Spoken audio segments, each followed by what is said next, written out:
What's going on, everyone? John Matrix here. Hope you're all having yourselves a wonderful day as we jump back into the wonderful world of the SCP Foundation. Today we're checking out SCP-3201. Press the video for me to look at, so that's what we're gonna do. It is thunderstorming out a little bit here as I live in Florida, so that's just how it is. So I apologize if you hear any rumbling in the background. Yeah, I mean, if it gets too bad, I'll have to shut down and do it again later, but at that point, I'll just cut the video together so you guys won't even notice a thing. Magic. Anyway, so yeah, we're gonna take a look at SCP-3201. Well, it was low entropy while it lasted. From the Exploring series, links will be down below in the description, as always, to the Exploring series channel and to the original video here, without my commentary and reaction. So if you please do me a favor, click those links. Check out the original video. If you enjoy it, give it a like. If you are not already subscribed to the Exploring series channel, please go over there and check out the man's content. If you enjoy it, give him a sub.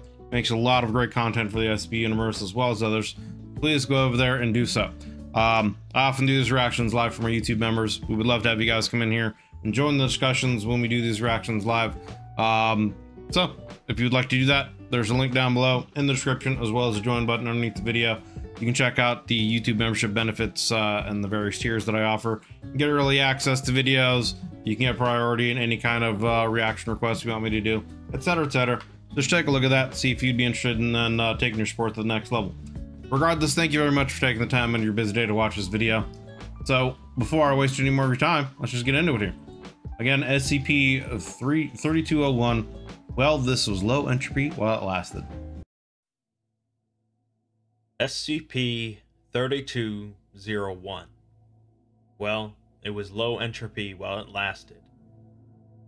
Life is finite.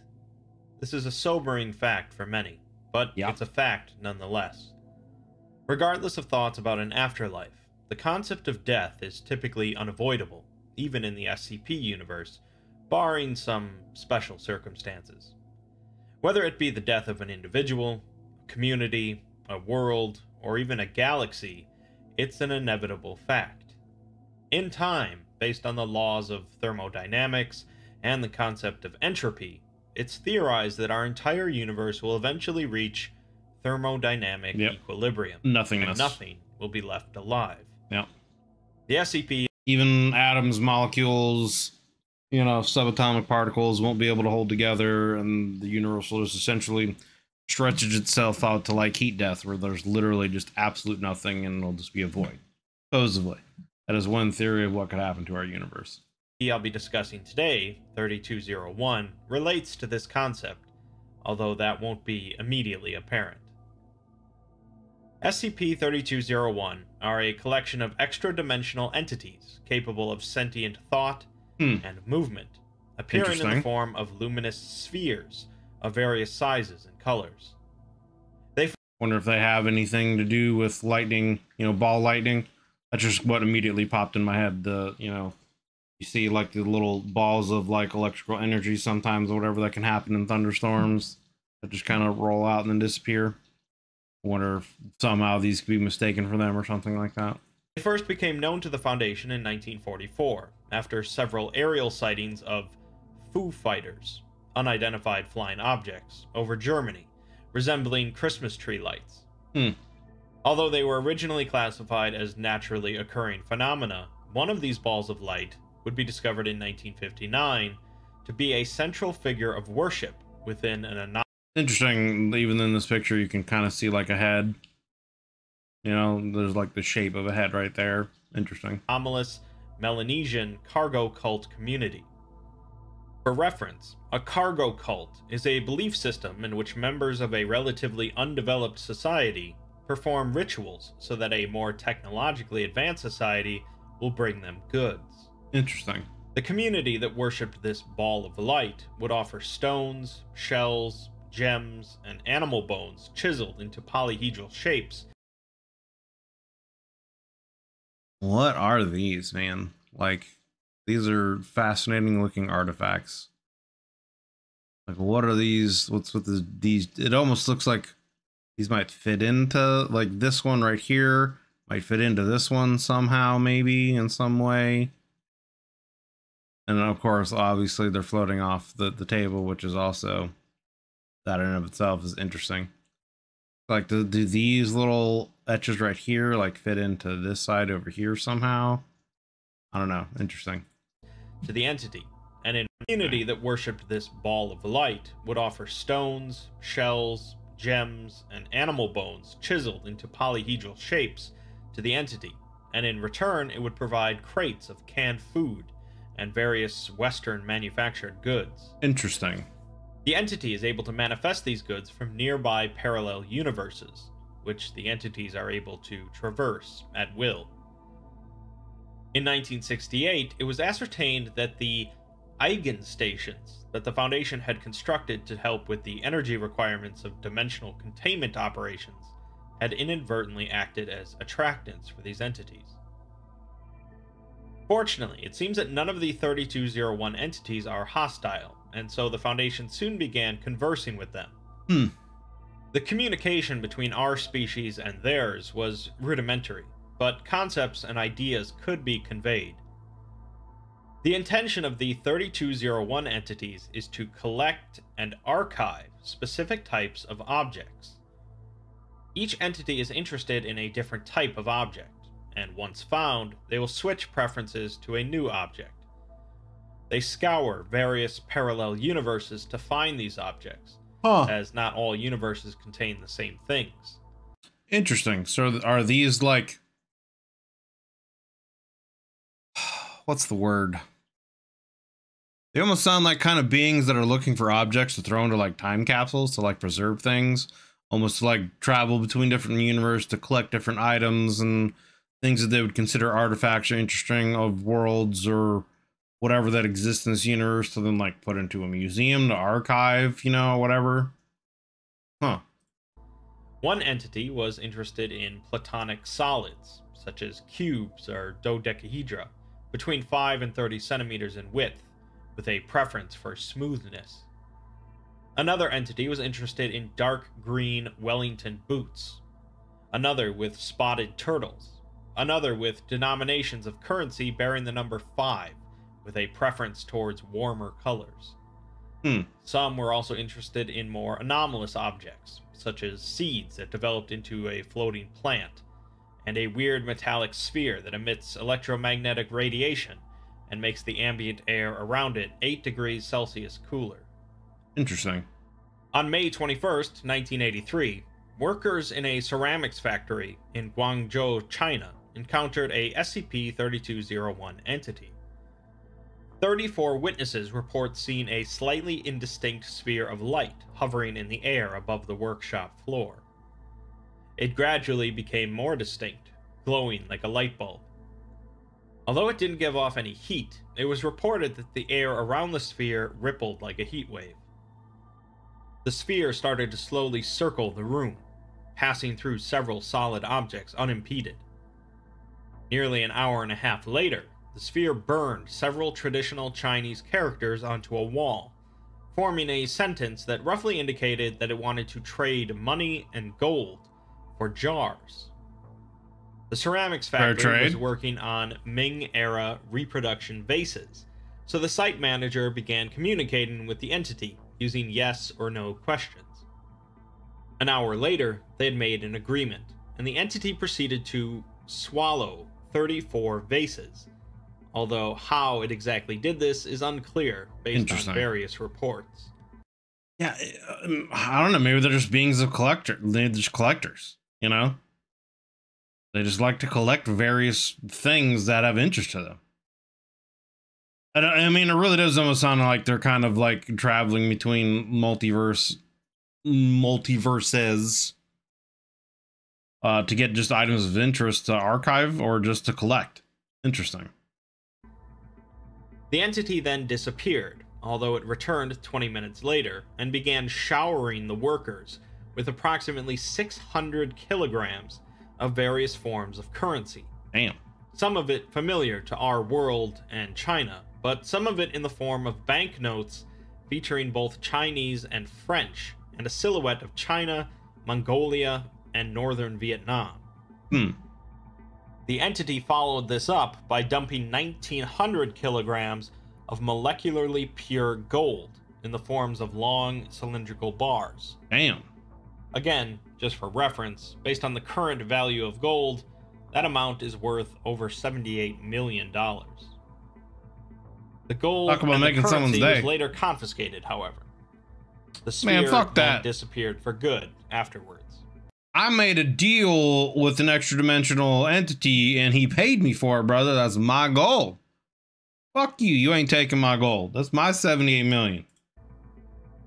Next, we see a memo written by the site director of Site-62, where the previously mentioned Eigen stations are located, informing the O5 Council of the site's developments.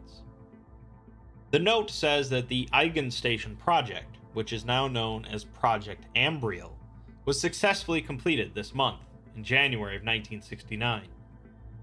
Ambriel is an angel said to inspire clear communication, and the article previously stated that the Foundation discovered that the Eigen stations were attracting SCP-3201 entities in 1968.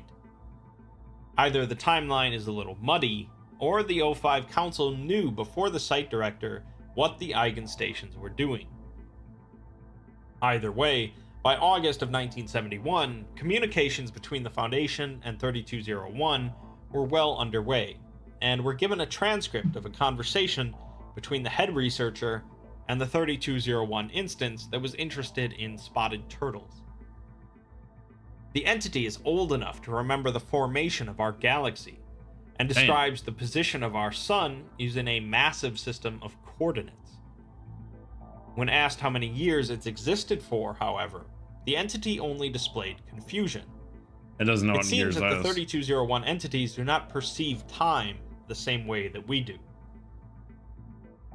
Well, and I mean, like, if you're literally a cosmic being that's been around since the formation of, you know, it's been alive since before our galaxy formed, and it watched our galaxy form. Like, years to it would be probably almost like one of our years would be like asking it, like, how many nanoseconds have you been alive for? You know what I mean? Like, it would probably be like an imperceptible amount of time for it to like really understand. Like, we don't really understand what a nanosecond actually like really equates to, as far as, because it's just so far below our scale. And it would probably be the same thing. Like, a year for it would be like so below its scale because it's been around for billions of years, you know? Researcher then begins asking if the entity has seen any other civilizations apart from ours, which it has. It That's has fascinating. itself observed only 3 of them, but there are others. The reason that it didn't look at any of the other civilizations is because they didn't have any spotted turtles. It's only interested in spotted turtles. That's kind of fascinating in and of itself, though. That implies that these other civilizations from other worlds also had spotted turtles.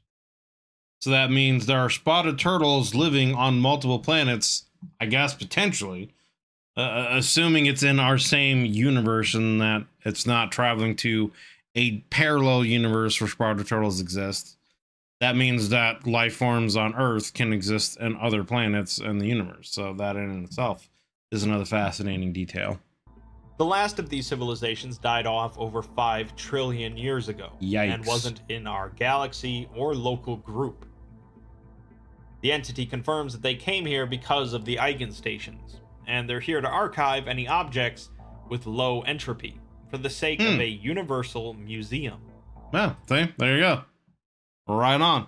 They're collecting things for a museum, just like I thought. Batting 1,000. They're preserving these objects from the inevitable heat death of the universe. We're then given a bit of a primer on the nature of the heat death of the universe by a Foundation scientist, going over several historical legends about the process. In trillions and trillions of years, every star will die out, and even the black holes will vanish after slowly leaking out subatomic particles into space. And like, the number of trillions of years that it'll take before we believe this will happen in the universe is like an incomprehensible number. Like, it's the Earth and our solar system and probably even our galaxy will have long ceased to exist before this even happens, or even comes close to happening, right? Like, by that point, the distance between one photon and its closest neighbor will be greater than the current distance between the Earth and the edge of the observable universe. right. This is the final fate of our universe. Things shift a bit after this addendum, providing us text saying that this is the end of Exhibit 2 sextillion, 914 quintillion, 802 quadrillion, 940 trillion, 784 billion, 178 million, 24,210. That's the number of our universe, I believe. That number refers to the SCP document for SCP-3201, which was preserved by the archivist. We're then given a report on our universe. Entropy increased as expected, but our universe managed to live far longer than expected. About 28,000 times longer, in fact. Interesting. That's this actually is due to substantial. Extended entropy reducer activity, which eventually stopped after significant proton decay. What are the entropy reducers? Well, it says that a group of 3,461,501,019 entropy reducers recreated a beacon. The beacon is the eigenstation created by the Foundation in the 1960s. The population of Earth in the late 1960s was right around 3.5 billion. The beacons used by the archivists are apparently used by them to indicate a stranded entity in a universe. So fellow archivists came poking around our universe, not finding any. They hung around, though, to preserve some of our stuff. And that's just kind of a fascinating little coincidence. Just, you know, they happen to use these signals as a way of finding other beings like them who somehow get stuck or are asking for help. And they just, you know, came looking and were like, oh, not one of us here, but there's some other kind of beings here, so let's see what they have.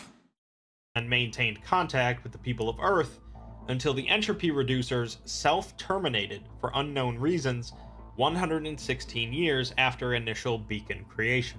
Interesting. The archivists preserved nearly 7 decillion exhibits from our universe. 7 decillion. The 3201 article. So, for some reason, around the year 2085 or so, our entire world population will self-terminate.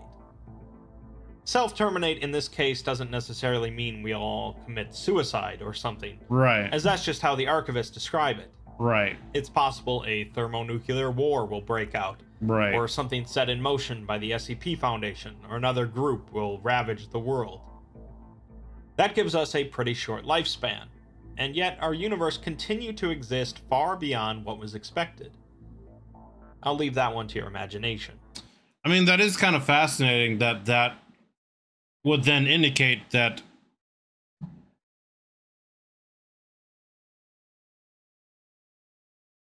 the idea of that you could have control over the universe to the point where it's reducing entropy, like, that in and of itself is pretty fascinating.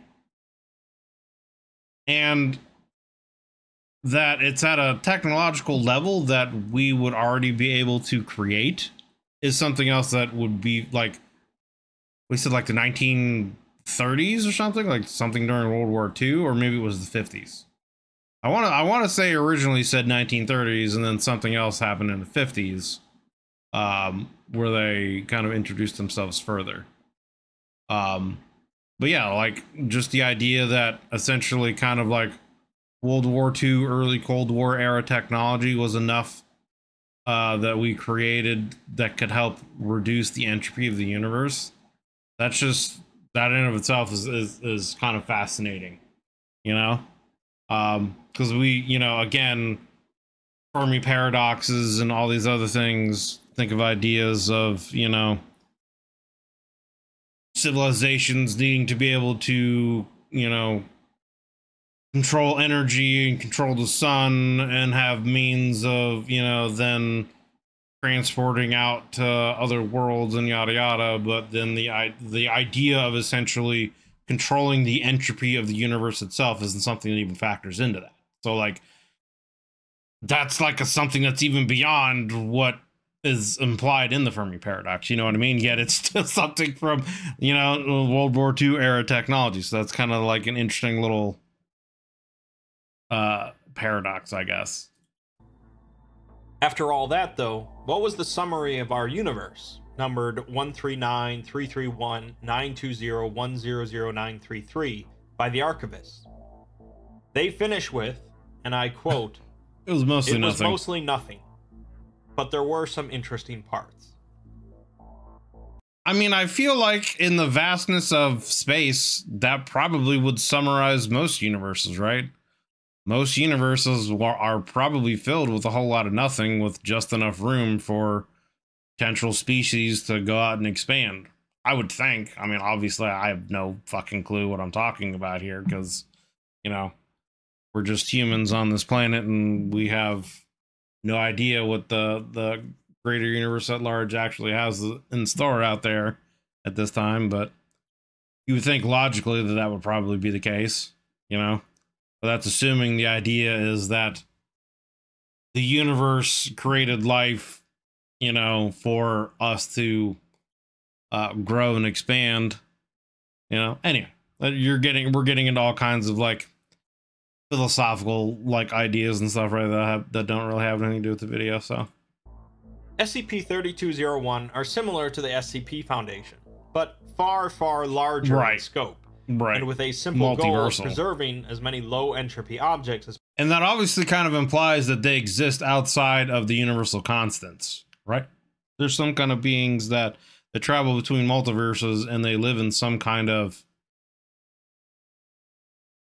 dimension or universe that is outside of the idea of entropy and death, right? Like maybe that's what their sole purpose is to archive things from the multiverse, just so that there's a record of things of interest or things that they've deemed to be of interest, like spotted turtles, you know, money, etc., etc. As possible from the inevitable death of countless universes.